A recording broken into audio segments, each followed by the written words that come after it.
So we just had another heresy battle. It's been a minute.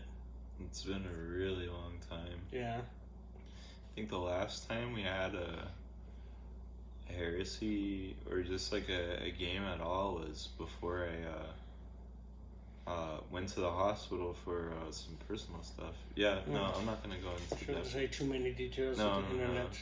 We don't trust you people. We don't. But it was a very long time until recently, and I think it was a very well-deserved game. It was a good game. So Andrew had been wanting to play Word Bearers, and I let him pick the opponent. We have so many. We literally have a heresy army for all the 18 legions. Mm-hmm. Yeah. Some of them are not so organized, so we're trying to pick organized people. It's been about like 2 hours just... Yeah, sorting through, gluing people back together. Mixing and matching and just playing around with some stuff. And every army has like 3 rhinos. They have like a couple Sikrins. At least every one of them has a Spartan. And so just imagine, I mean, if you're just looking at a Spartan tank going through 18 Spartans minimum, trying to find out the right ones. We need to get better organized, I guess. I think with time.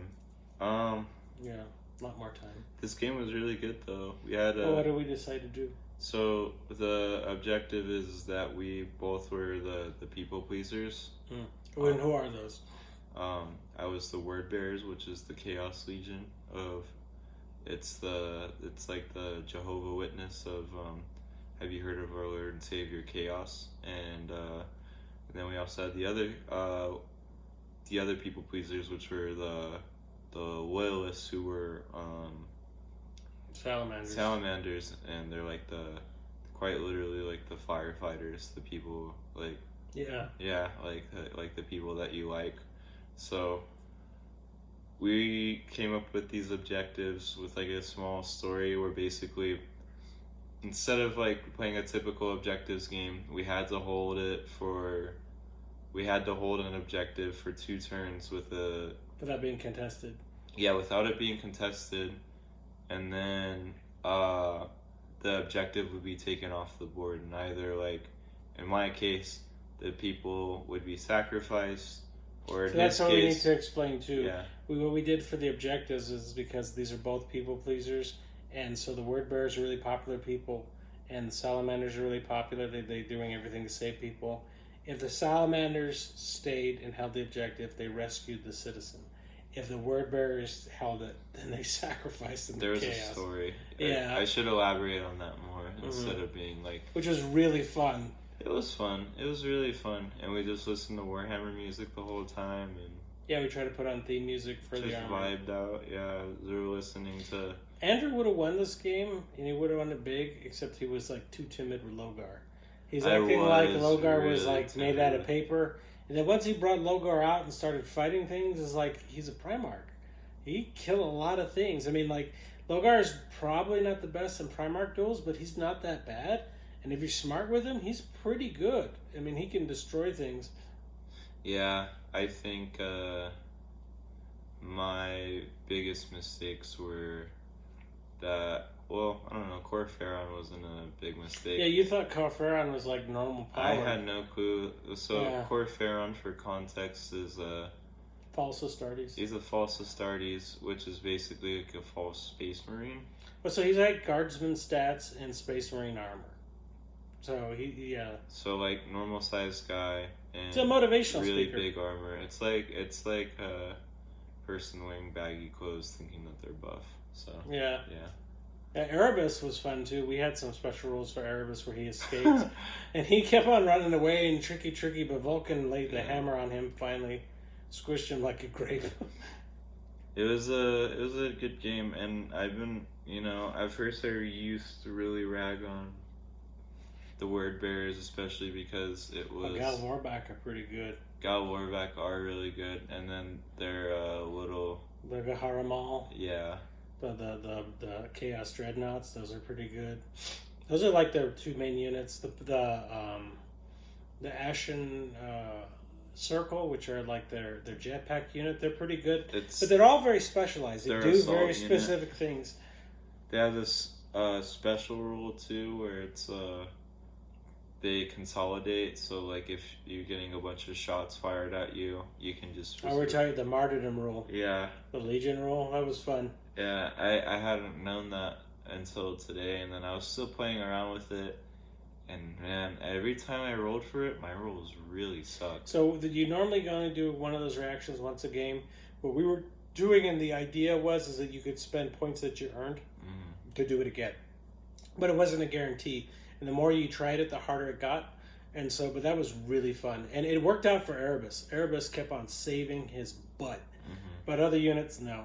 And that actually works out really good for the word bearers. I mean, when they have things like that, I mean, they become like this sneaky, annoying, not sneaky annoying, but like this, you think you got them, and then they're like cockroaches. They don't go away, and it's really theme oriented for them, I think. Very theme oriented.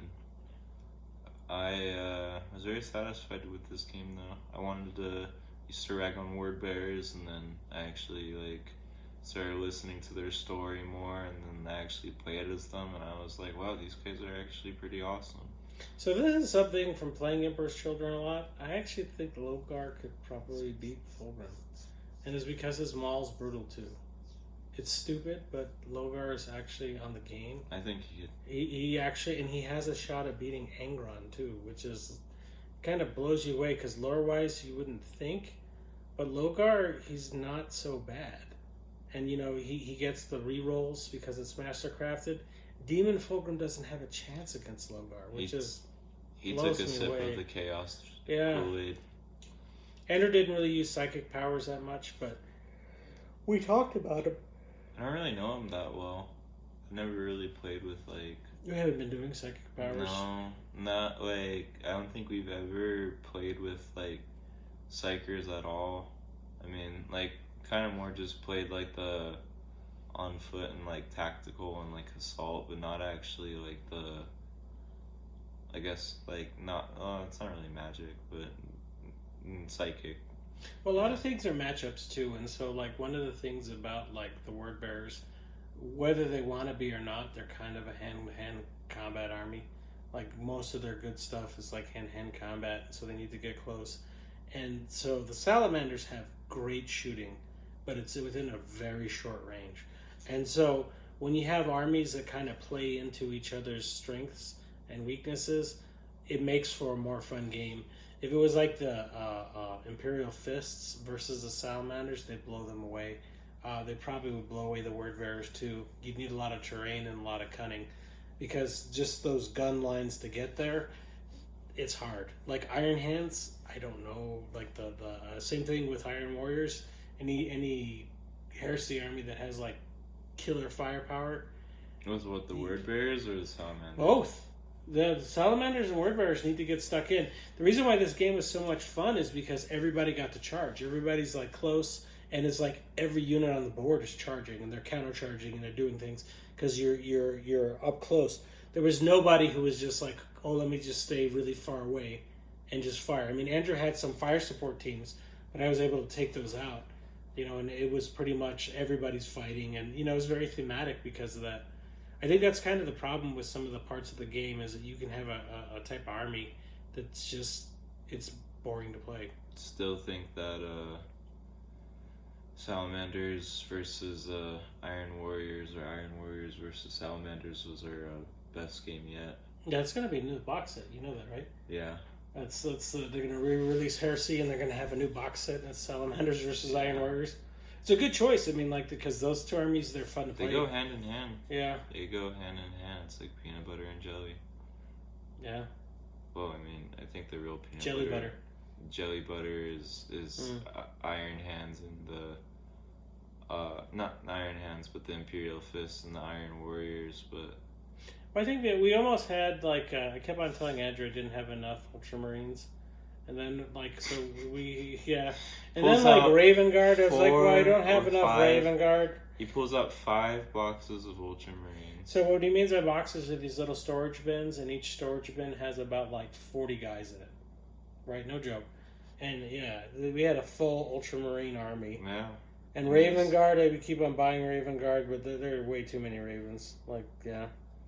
And World Eaters. I can never get enough of World Eaters. Yeah, I think that's the largest heresy army that we have. I mean, they're like double the size of everybody else. They're great. They're really great. Can't go wrong with some World Eaters. Can't. And the Emperor's Children. They're so fun. As long as you don't play Demon Fulgrim. Rules suck. Such a shame. I really am glad that I tried it just to see how it went. Stupefy! Yeah, never playing Demon Fulgrim if we ever play again. Nope. I might do it just for fun. I mean, like, it just, if you do that, you're not serious about, like, winning a game, which is fine. I mean, I don't, the problem is that it might not even be competitive. I mean, and that's kind of lame. I mean, like, why even put out of all the models to just not have any fun, to just get destroyed. Destroyed. I think a lot of these games take learning too. I think. Oh my God, the rules! Yeah. Yeah, I think rules upon rules. That's why we consolidate and we just do logical rules a lot of times, because we read the lore and we listen to audiobooks, and so we have an idea and then we modify them. Because if you try to rule the rules, I mean, there's so many rules within rules that literally, I mean, like you get a college diploma in learning Warhammer for this edition, and then you have to get another one. I mean, there are a lot of damn rules. Yeah. And sometimes it's fun, and sometimes it's like it just ruins the game. I mean, like that Martin thing, I mean, that's a great rule, and it's fun for people to try to do it all the time. I think the Word Bearers would, you know. What about Argyle Tall? That was a big flop. So, Argyle Tall is got instant death. Yeah, he's one of we look for a rule.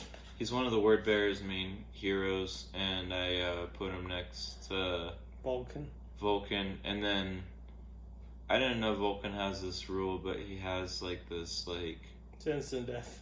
Yeah, it's like the ancient ones or something like that, or and basically it's basically just anyone can get 2 shot and like 4 dice rolls essentially. So like 2 hits and then 2 wounds and then you're just dead. So well, it's just instant death. It just was like it was no Eternal Warrior, no Iron Halo. It was like a Django scene. Instant death. It was like it was like a Django scene or like a Wild West scene for it, and it was just like it was like first it was the Dreadnought, then it was Argyle Tall, then Erebus saw it and he was like uh-oh, and he did a cowardice move and he ran away, and then it was he ran away twice. He got away twice. Oh yeah, he did run away twice. He got away twice. On the 3rd time, Erebus was yeah, but it was like I was like, damn, I didn't know this. But Lorgar was a beast too. As soon as Andrew took him out, I mean, like Lorgar killed 3 units by himself. 3 entire units. I mean, it's just, and it's the re-rolling of his power maul. I mean, it's so good. I think it was more. Yeah, he just wiped a bunch of things. He cleared a whole side of the board. I had like literally the left half of the board controlled, and Lorgar just wiped the whole thing out. Yeah. And Andrew hit him the whole game. I kept on telling him, Andrew, don't do it. Don't do it. And he just hit him. I think a lot of the things is like, you don't want your Primarch to be engaged with another Primarch. You want them to be chasing down the smaller stuff. It kind of seems that way, at least. I think it's because we've played cunning Primarchs, and so people like Kurz, people like Fulgrim, even Mortarion to a degree. I mean, you have to like be kind of slick with them. They'll die. I know Jagatai Khan is one of my favorite Primarchs to play, but he's very much like a finesse. He's like an Eldar Space Marine. Yeah. And so, you know, if you position him, he's like a surgical scalpel, but if you let him there to take it, he doesn't do good. Like beatstick Primarchs that you can like, they'll stand there and take it. Horus is one. Rogel Dorn is another. What's his name? I think Horus is like an understatement. Horus is like... Yeah, he'll stay there. Yeah, Horus will like... Ferrus Manus is another one. Good luck killing Ferrus. Yeah. Ferrus, you just walk right into everything. Eat it. I think Ferrus and Horus can go toe-to-toe. I think that's part why Angron doesn't make sense. Because Angron actually does okay. Like standing there taking it. The problem is that Angron's better at killing like troops. He's not really good at killing like a Primarch. He's not really like when the things start getting elite. He gets a bunch of attacks, but he really can't like kill things outright, like really strong things, and so he has a harder time with like dreadnoughts and things. And I think I don't know, maybe because like, what's your take on Alfarius? Alfarius is a support Primarch. Yeah, because like Trixie. We were gonna play Alfarius, so I wanted to play the Alpha Legion, but there are too many rules, and that was like, I can't. If we haven't played with them before, I can't learn all the rules in 5 minutes, and it's not even gonna be worth. Yeah, I don't think we play enough to. Yeah. I mean, Alpha Legion's very finesse. Another one that we're gonna do is Space Wolves, but gosh, getting them all together. And my Space Wolf army is a Rogue Trader Space Wolf army, which is really cool. I'm trying to remember, but they're actually canon in the Space Marine universe too, aren't they? Who? The Rogue Space Wolves. Some of them, yeah. I mean, I think they have like some called like the Black Wolves or something like that. Yeah, they had. It was like recent canon, but yeah, they had something like that. Yeah. They're not werewolves. They're no wolf sunfrienders because those are just all failed aspirants. Yeah. They're brutal.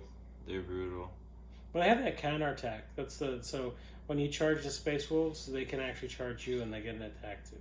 I really want to try and play Blood Angels again. Yeah, the Blood Angels are fun. Sanguinius, wow. Yeah. That's a Primarch. Yeah. He could do all the things. He's pretty, and he's cool. You know, like the story's cool and stuff, and they're like a better version of the World Eaters. It's like Space Jesus. yeah. Sanguinius, Space Jesus. Yeah. Which would make Angron the Antichrist, I guess. But the World Eaters are really fun because they're simple. That's like an orc army. It's an orc space marine army. But Heresy, I don't think we've had that many like weird, terrible games with Heresy. A lot of it's because of the reactions. A lot of it's because like everybody has access to a really good unit. There's nothing that like some armies you just have like they just suck. And I think because they're all Marines and stuff, it isn't as bad. But, you know, it's kind of a drawback too. Everybody's Marines. But anything else to add, Andrew? No, sorry. My girlfriend was texting me, and then somebody has a life. Somebody doesn't have a life. That's so not true.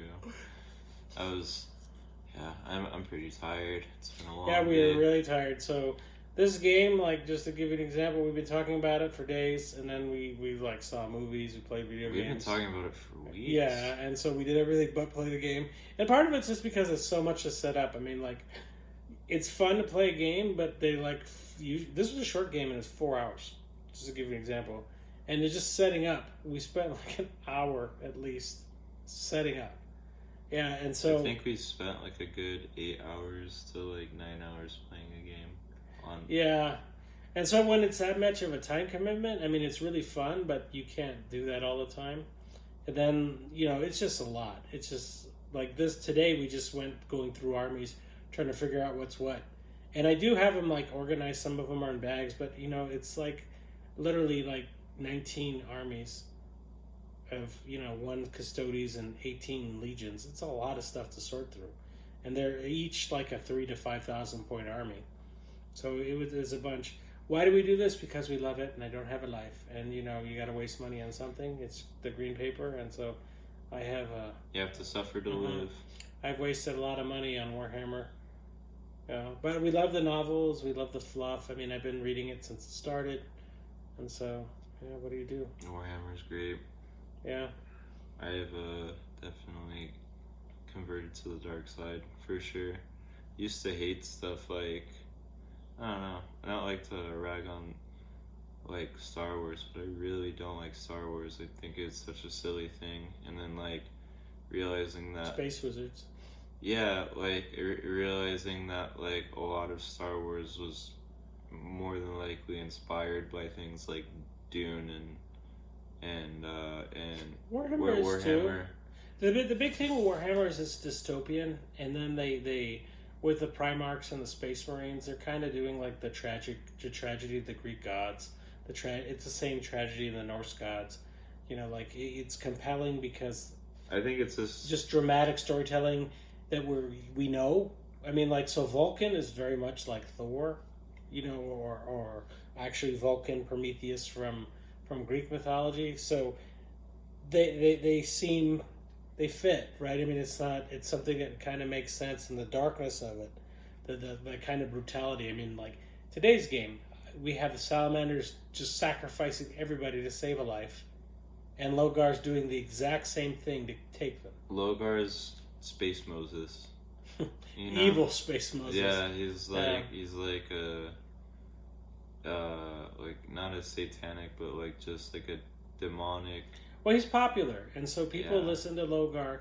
And I have this theory that he's the best Primarch because he did everything. The heresy is his thing. The Imperium is his thing.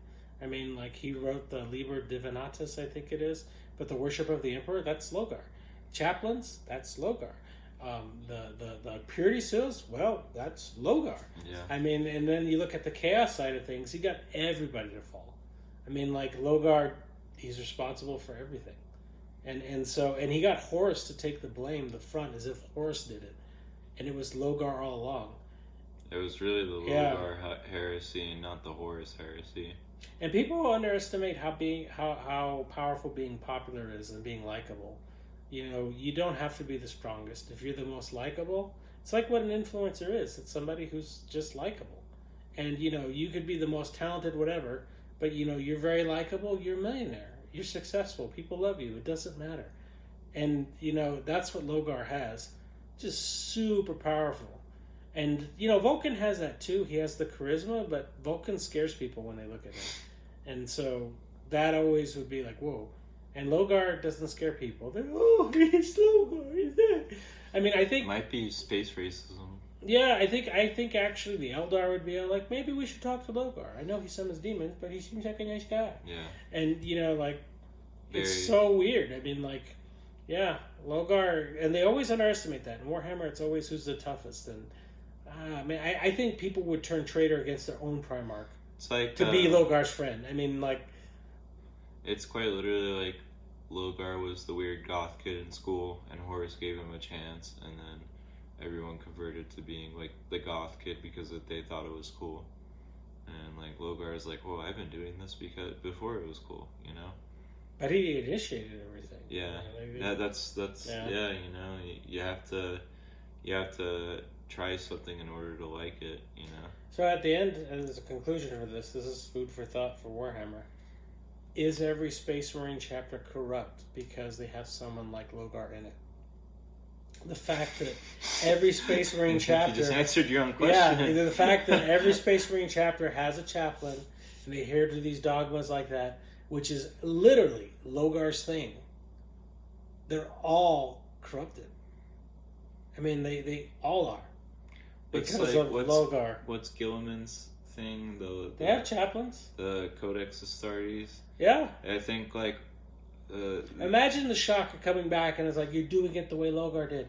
You're worshiping the Emperor the way Lorgar did. I mean, like, I don't understand, like, how Gilliman's like, oh, this is okay. I mean, I'd be pissed. They're like, what the hell happened? I think like, they even talk about it in the new game, Space Marine 2, but, like, the Codex Astartes was made as more of a guidelines than, like, an actual thing to follow, like it's the Bible.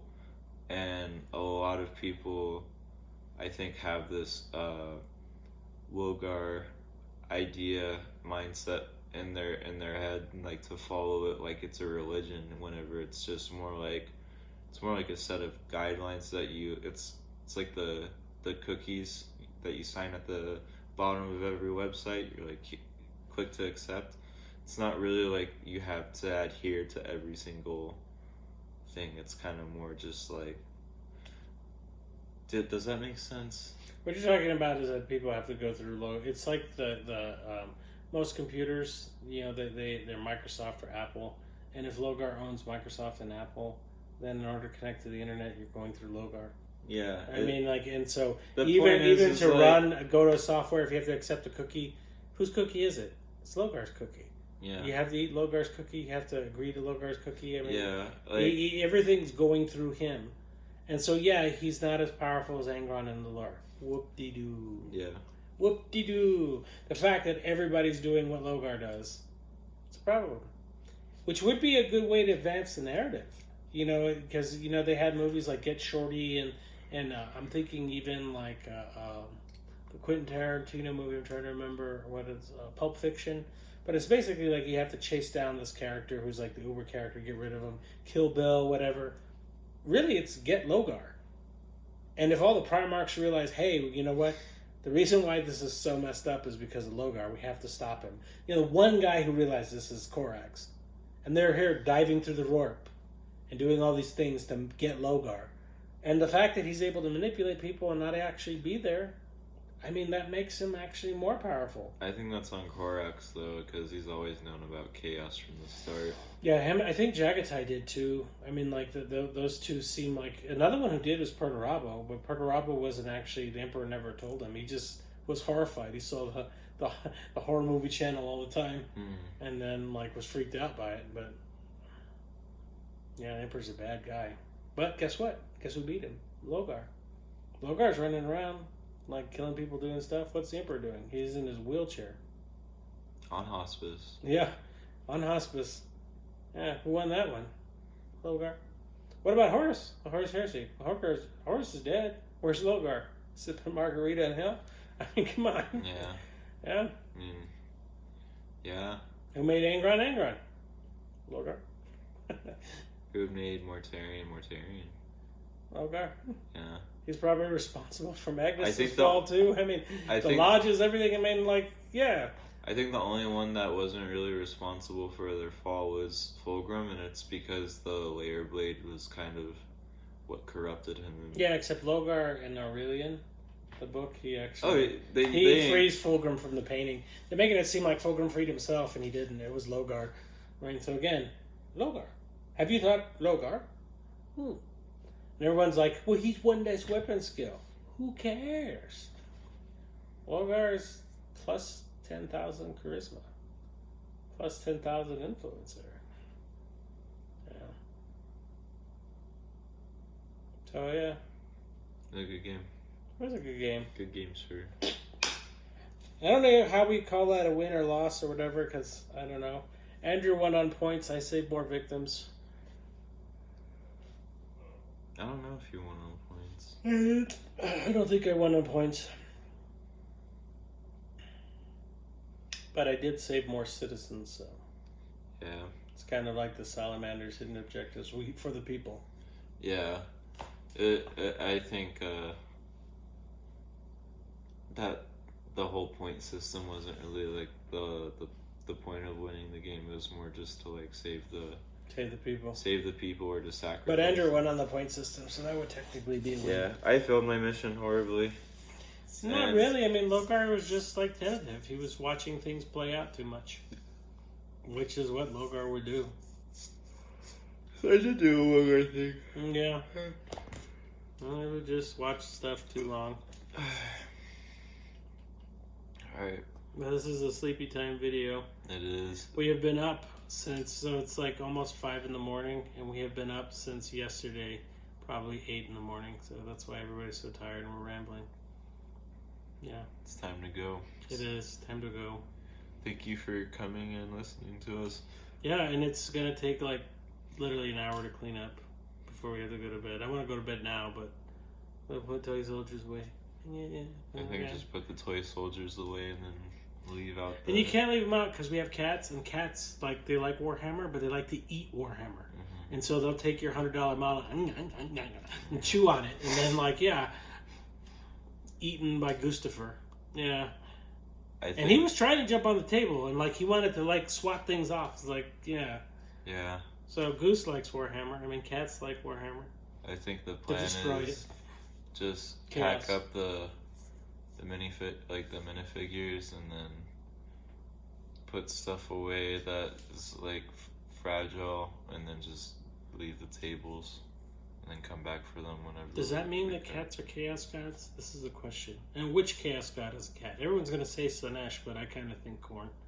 And Sench too, because they change their personalities. Mm-hmm. And then if you change the litter box, you'll be convinced Nurgle. So maybe the entirety of chaos is in a cat. think. Maybe they could be Malice, the forbidden 5th Chaos God. Yeah, the copyright Chaos God. Yeah. When someone has copyright, Games Workshop doesn't own it. Mm-hmm. Yeah, therefore it doesn't exist anymore. Yeah, it does not exist, but, you know. Oh, this is a rant. They keep on changing the sizes of the figures, and I think they're doing that to actually make it harder to store them, because they get so big that you can't actually put them in storage cases anymore. They have to have like their own custom things. And guess what? Only Games Workshop makes it, or unless you actually customize the case. Bullcrap. Called bullcrap. Until next time, you can say goodbye. Oh, sorry. Bye-bye. Bye-bye. Bye-bye. Bye-bye. The flames of heresy. May they keep you warm and burn your butt cheeks.